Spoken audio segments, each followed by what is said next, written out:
Mas Upi, aku mau nanya juga nih Mas, karena kan lagi rame nih di per-YouTubean, beberapa konten kreator yang awal-awal tuh pada mundur, karena banyak artis-artis katanya yang masuk ke YouTube juga, terus kayak begitulah, karena mungkin persaingan, padahal kontennya mirip-mirip atau ngikut-ngikut. Nah, gue melihat nih ya, Mas Upi itu bahkan dari salah satu postingan di Instagramnya lo, ada satu project sepertinya kayak terbatasi, entah itu karena budget dari si PH-nya gitu-gitu atau apapun, itu nggak membuat lo setengah-setengah gitu, bahkan lo bisa kasih yang lebih dari yang orang bayangkan, atau mungkin dari yang kasih proyekan bayangkan. Mau dong kasih tips ke kita dong, caranya berkarya di tengah banyak saingan-saingan supaya tetap confident. Gimana nih Mas Upi? Gue tuh nggak pernah menganggap persaingan tuh adalah hal yang buruk sih. Gue bahkan malah merasa persaingan itu adalah hal yang baik loh. Karena kayak gini, caranya industri musik bisa maju kenapa?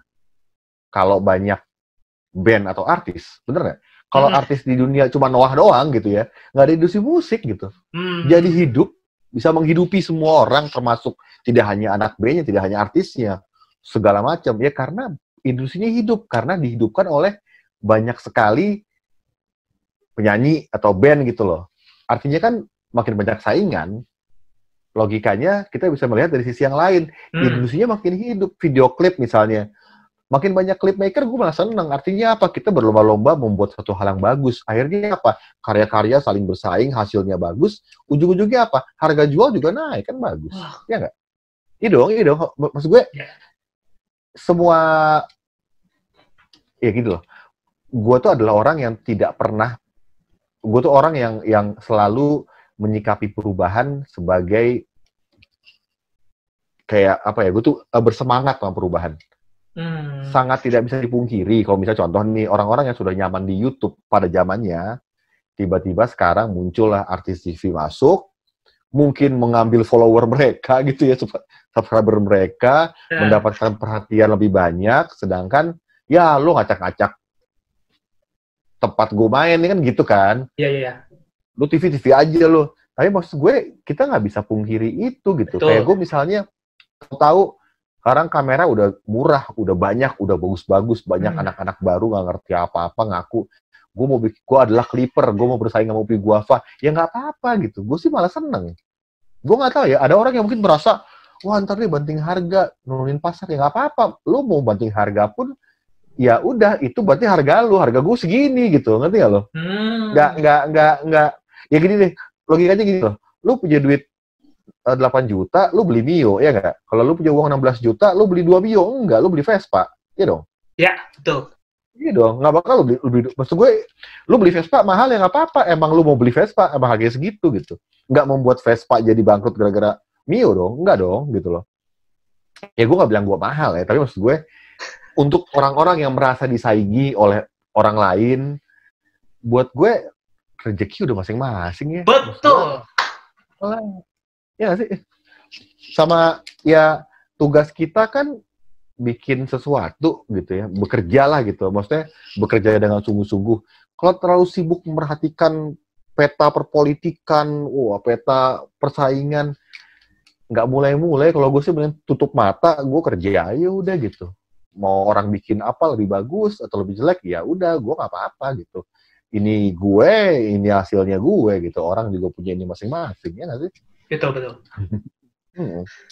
Wah, gue makin kenal Mas Upi nih. Selama ini cuma kenal ya kalau ada di proyekan video klip aja nih. Sekarang nih aku bisa melihat Mas Upi adalah seorang yang open-minded dan nggak pelit ilmu juga. Karena kalau aku lihat di Instagramnya nih, sering diundang untuk berbagi ilmu ya Mas Upi ya. Nah, dalam waktu terdekat akan ada kelas atau tempat sharing di mana, Mas? Yang official sih baru ya kemarin tuh di melalui Zoom. Yang berikutnya, gue sih lagi ada beberapa undangan podcast sebenarnya, tapi temanya macam-macam. Ada yang ngomongin videografi, ngomongin iklan. Kalau seminar online, harusnya ada sih, temen gue lupa tanggalnya, Heng. Ntar pasti akan gue announce di itu kok. Di Instagram ya? Oh tanggal ini. Tanggal 9 apa 10. Ntar ada kok, ada ininya kok, ada pengumumannya di Instagram gue. Iya. Instagram Mas Upi Gitu. di sini nih, gengs. Mantap. Cek aja ya, gigsnya, kegiatan-kegiatannya. Mas Upi duduk-duduk gini. Mas Upi, setahu gua, lo tuh tadinya cuman bikin video klip doang, ternyata iklan juga, dan terakhir aku baru tahu kalau misalnya Mas ngerjain film juga yang judulnya Kemarin. Bener gak sih ini film pertamanya lo atau ada yang sebelum-sebelumnya? Kalau film, gue nggak bisa bilang itu film ya, itu kan sebenarnya dokumenter sebenarnya. Oke. Kebetulan menjadi film karena durasinya panjang dan tayang di bioskop. Tapi itu bukan film fiksi, itu dokumenter sebenarnya. Karena gue kebetulan juga cukup kenal baik sama anak-anak Seventeen, tuh teman-teman gue dari dulu juga. Bahkan saat mereka dulu tuh ngirimin demo ke Jakarta, demo album pertama dulu juga, mereka singgahnya pasti ke rumah gue, nginepnya di rumah gue gitu. Jadi waktu kejadian mereka meninggal kena tsunami, gue lumayan terpukul sih, itu kayak aduh gila. Gue kenal baik sama mereka gitu. Terus hal pertama adalah gue ngubungin manajemennya, gue nanya gue bisa kontribusi apa nih, sedangkan ya gue udah lama nggak kontak sama mereka, gue nggak tahu udah lama nggak kabar-kabaran lah gitu. Pokoknya di